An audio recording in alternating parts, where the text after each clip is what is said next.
Well, here I am for part two of my favorites. I have charged my camera. I deleted so many things that were on it. So let's hope that it just survives this for me.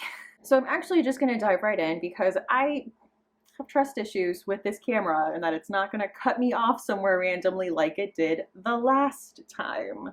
So my next favorite is complicated. I have complicated feelings about it, but it's a book I have thought about like every day since reading it. And I think that to me is the hallmark of a favorite, whether or not I will say every part of the story works perfectly, if that makes any sense. And that book was Penance by Kanae Minato. I did this as a buddy read with Amber Eats Books and Candace on Instagram over at, I think it's Books Keto Life. I'll link them both down below. But this was a Japanese mystery story, and it takes place in a rural city in Japan. And it's these elementary aged schoolgirls that were outside one day, you know, like playing volleyball and hanging out, when a man approaches them dressed like a janitor and says that he needs one of them to help him reach some spot up high. And so one of them goes with him. The girls, like a few minutes later, go to where they were going to be, and they find their friend's dead body. The book opens up many years later. The dead girl's mother has called all of these girls, who are now women, together because the statute of limitations for her daughter's murder is coming up. And she believes that they know more than they're letting on. None of them was able to give a good description of this man or what he looked like, and just really not give anything that was substantial to the police. But throughout this story, we follow each of those women and what their lives were before meeting Emily, who was from a wealthy family. I think she was supposed to be from Tokyo. And so she was this like cool, wealthy, worldly girl in this like rural suburban area. And so what it meant to them to be friends with a girl like that at that point, and what their lives looked like after Emily's death, and how whatever role they played in discovering Emily's body, how that specifically affected and kind of defined the rest of their lives. You know, like one girl stays with the body, one girl runs to tell Emily's mom, one girl runs to go get police. You know, like each of those things has become a trauma in this woman's life for whatever reason. And we really explore that, which to me was my favorite part of the story, and is the part that I think about the most, is exploring all of these women and the dark ways that their lives were defined by this one thing. And I don't want to get into too much more because I feel like we're getting into like spoiler territory. But I will say, unfortunately, the part that was not as compelling to me was Emily's murder and like who did it and why.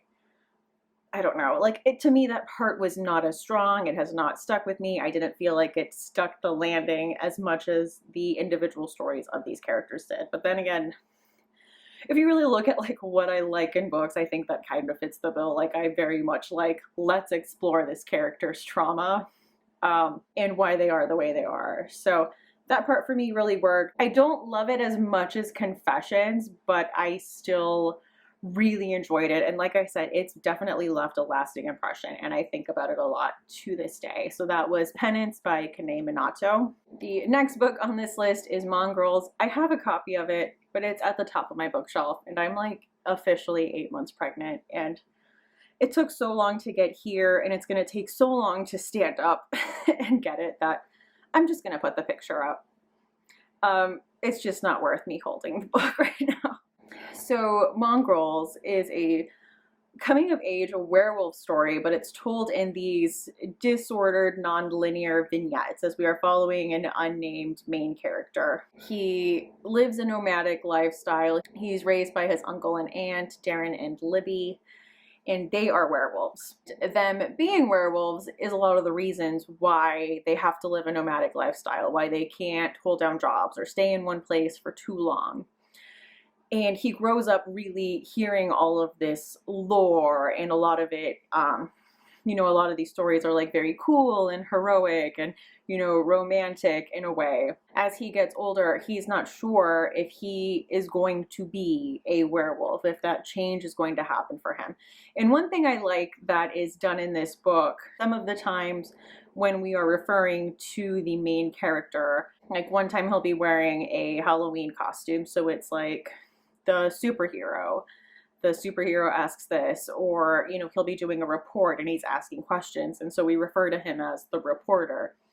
And I just thought that fit really well with this coming of age story with this character who doesn't quite know how to define himself in a family where everyone feels so secure in defining themselves this certain way. I just thought it worked really well. Werewolves are not usually one of my favorite horror tropes, but this one had so much heart, and I think coupled with this coming of age story and this boy who's just inundated with all of these family stories, and being a werewolf being so tied to this family legacy, worked really well. And also, I love Stephen Graham Jones. He's become one of my favorite writers, especially short stories. Like when he contributes to an anthology, most of the time his story in the anthology is going to be like one of my favorites.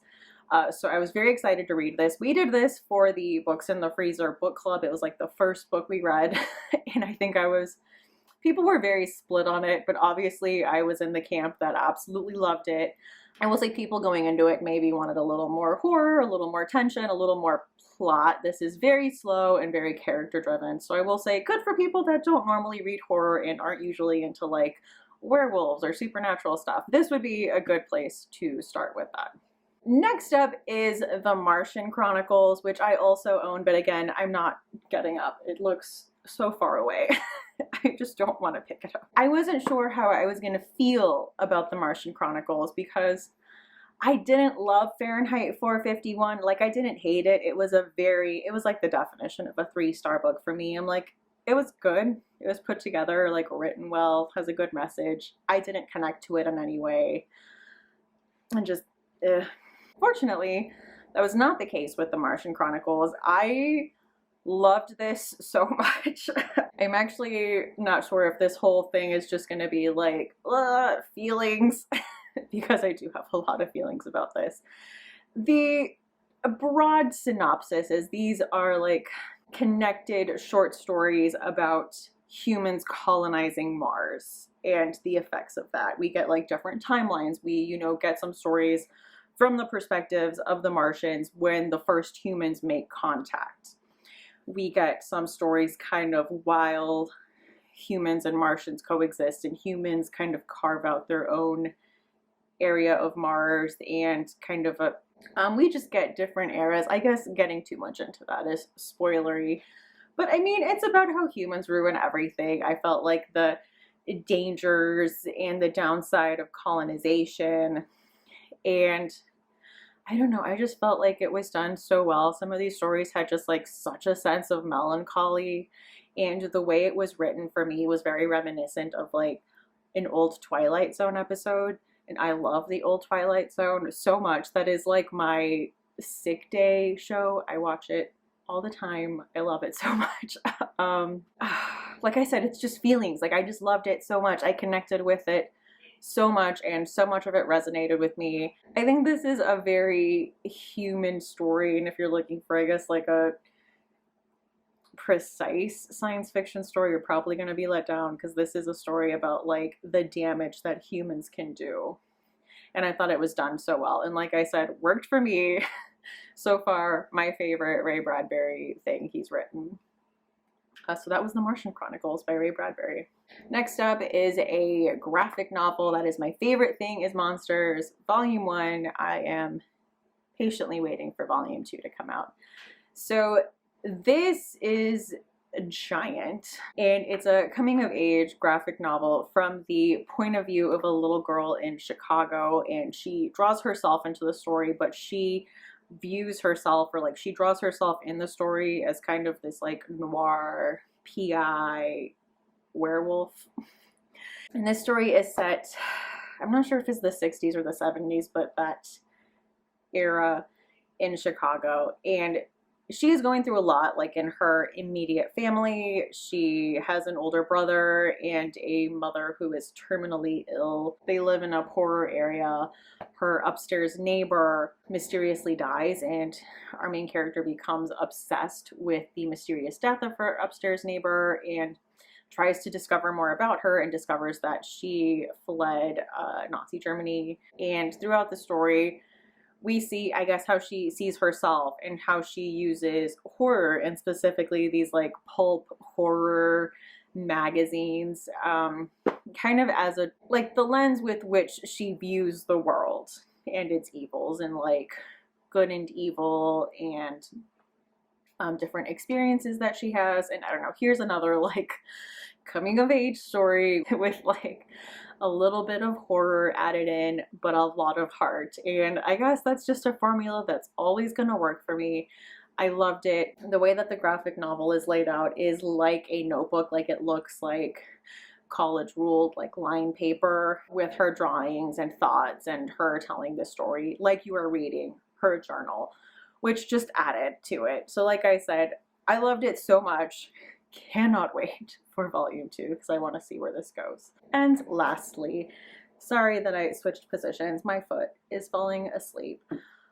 So my last book is The Devil All the Time by Donald Ray Pollock. This is like a gritty Southern Gothic horror adjacent thriller type story. It's hard to like pinpoint what it is. We're following these different characters and their stories intersect.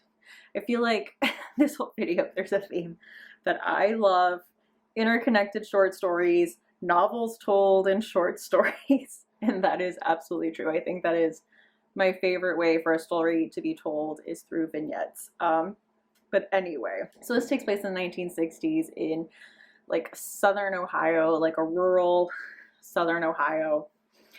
And you're following all of these different stories that intersect at different times. And so one of them is this man whose wife has been diagnosed with cancer, and he becomes obsessed with the idea that if he prays hard enough, or he makes enough sacrifices, his wife is going to get better.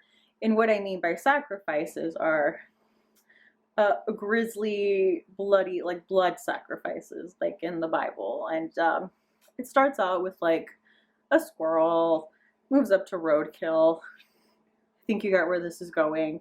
And it just gets like more and more grisly and disturbing. You're also following a couple who are driving through the country, and you realize that they are serial killers, and they are picking up men who are hitchhiking and murdering them and robbing them. And you're following a disgraced traveling preacher. You're just following all of these different characters and this exploration of evil and humanity and justice. And it was just like so much. It really made me want to check out more Donald Ray Pollock. But I'm really excited because Netflix is doing a movie, I think December of 2020, with Robert Pattinson and what's his face, Holland from the Spider-Man movies, and I want to say Chris Evans and Bill Skarsgård. Like, it just looks like a stacked cast. I wish that they would have done a mini series, because I think we could really explore all of these storylines in their own episode. So I'm interested to see like how we fit all of that in a movie length, because I feel like there's a lot here to work with. But I think it could be good. But I have faith, like it can be done well. So anyway, that was The Devil All the Time by Donald Ray Pollock. I am getting uncomfortable sitting on this floor, so if I'm gonna film any more videos before this baby comes, I'm gonna need to find a better situation. Anyway, thank you so much for watching. Those have been my favorites for 2019. Let me know if you've read any of the books that I've talked about, or if you have any thoughts or opinions on my thoughts and opinions on these books. Yeah, get at me. Thank you so much for watching. Hope to see you again soon. Bye.